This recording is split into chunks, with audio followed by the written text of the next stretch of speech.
Before the movie was done, I got thick skin. Because I've been burned before, I got baggage that you don't know of. Learn the hard way not to trust anyone. I'm not letting anyone get too close. I'm a wild one, I'm alright, love on my own. You probably think I'm hurting, but darling, I'll be fine. It's just a little heartbreak, when heartbreak fades with time. You probably think I'm broken, I swear that I'm alright.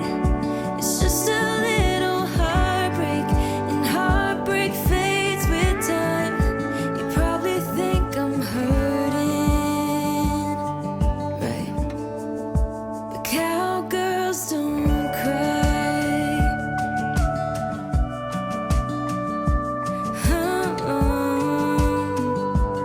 Ooh.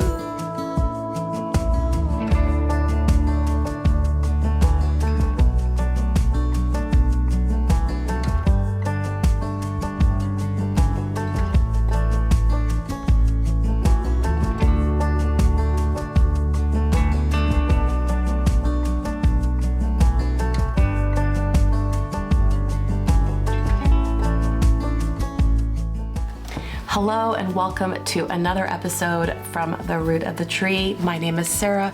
Welcome, you are most welcome on this creative journey here in the North Woods of Maine. Before I get started, it's really important for me to thank those that invest financially in this creative project. And whether that's through Patreon or through Ko-fi, I am deeply grateful for the support that goes into production, resources, and time. So thank you so much from the bottom of my heart. I upload this 2 episodes every month, you hope, for everyone to enjoy. You can watch for free over on my blog at rootofthetree.com. And of course, I am on YouTube. And if you'd like to show your support, feel free to like and subscribe and help move this content out to others who might find it inspiring or enjoyable. So thank you so much for being here with me. Leave a comment. What are you working on? Where are you from? I do love to hear from you, and I do my best to try to respond, whether that's acknowledging the comment or writing back. It doesn't always happen in the most timely fashion, but I do make an effort. You might notice that I may look a bit of a mess, and I might sound a little bit under the weather, and that's because I am.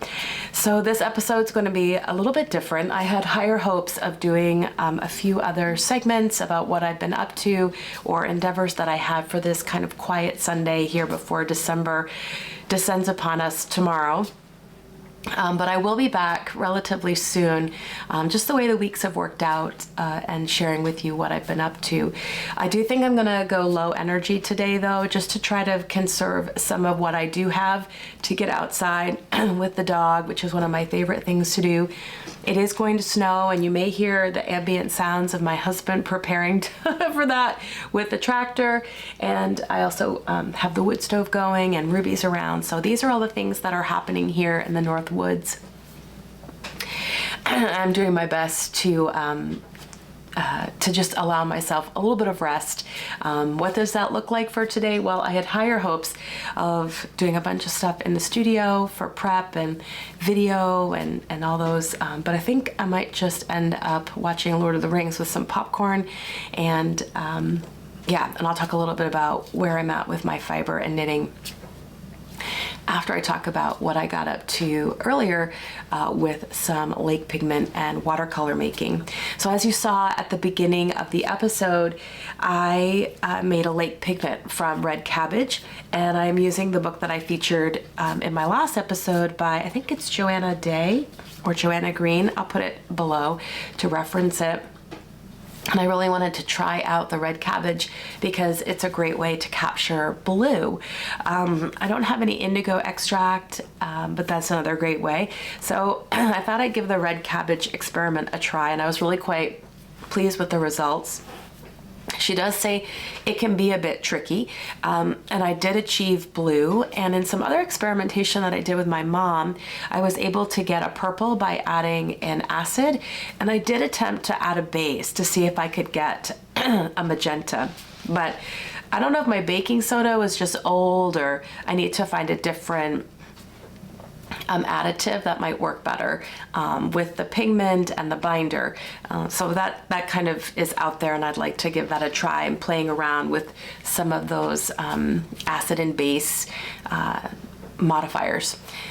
So anyway, the red cabbage, I was able to mull that paint, and it was I really enjoy that process of mulling.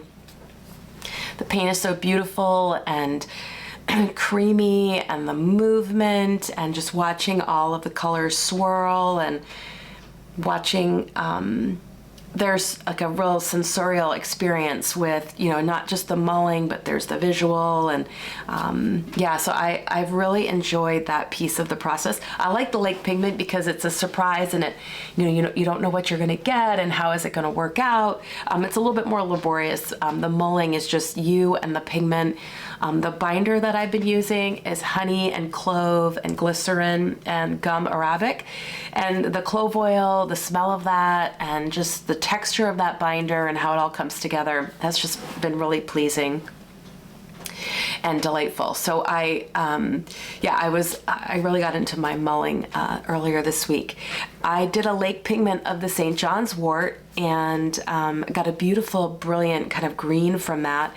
Again, mulling was just right up my alley. It's quiet. You can sit with your music on. I probably should mull for longer than I do. I probably do about 15 minutes with the pigments, but I've seen other people, but again, they're using purchased pigment going for 30 to 40 minutes. So anyway, I'm a small-time experimenter, so I am adding to pans. So I added my pigment, and that tends to evaporate, and it leads to quite a bit of cracking and deep wells where the water has evaporated away. So I've just been refilling pans to try to create a uniform pan, mostly just for myself aesthetically.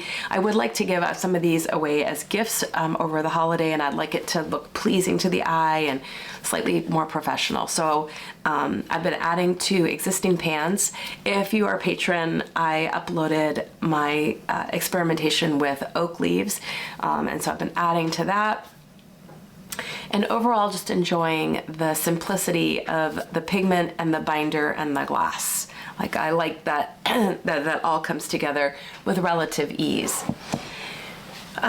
So yeah, so I see more in my future. I anticipated doing a lake pigment this weekend. Today is Sunday, November 30th, but I didn't get to it. And as I mentioned, I'm under the weather, and so things just kind of got put to the side.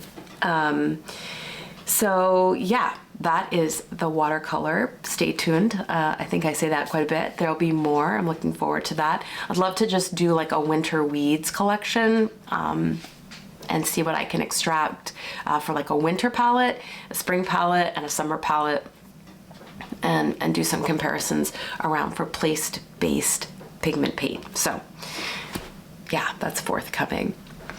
I'm starting to feel myself fail, so I want to just chat a little bit about a milestone that I've made in my knitting. And this is for the Yell, which is by Marie Wallen, and I'm knitting it in Spindrift. And I am back to where I started. If you've been with me, you'll know that I misplaced the steek for the armhole, and I had to rip out like 21 centimeters of knitting, and I am back to where I started. So that, I think, is going to happen today. Did I mention popcorn, Lord of the Rings, and some knitting? I think that's going to happen today after the walk. And I'm going to dive into that shoulder shaping that needs to happen. This will be really my first time doing color work on the reverse side of the knitting. I haven't done that, but it's short row shaping. So I think that's a good start to practice that. Not like the whole sweater is, back and forth. So that's happened. And then I did finish spinning the Masham top from L'Atelier Artefact. I think that's the name of the dyer, located out from Canada. And this was a beautiful top, prepared top, that's the word I'm looking for, kind of in like deep oranges and greens and rust and, forest type tones. So I've got that soaking, and I'm gonna get that drying by the wood stove. So great in the winter, things dry so quickly here. And I'm gonna get another one of the dyed tops onto the wheel. So that's really my goal, is to walk Ruby, to organize a little bit. I have a sourdough to put in the oven, and then to settle in a little bit and see if I can get everything to settle. Before I bid you a fond farewell, I wanted to highlight a beautiful gift that was sent to me from Ariana Cope, which is a composite piece of work called A Year of Shawls. These are 12 original oil paintings that highlight different fiber artists and their designs. And I wanted to make sure that you knew about it, and if it's of interest to you, that you would be able to find it for yourself. It's a gorgeous compilation of paintings, and I just wanted to highlight some of those for you and tell you a little bit about what Ariana has to say about this piece of work.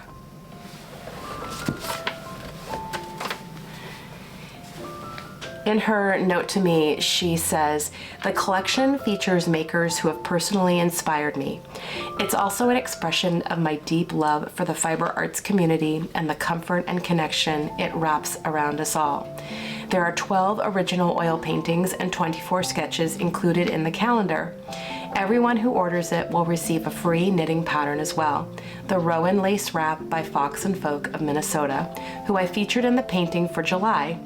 The pattern will be emailed to customers directly after placing their order."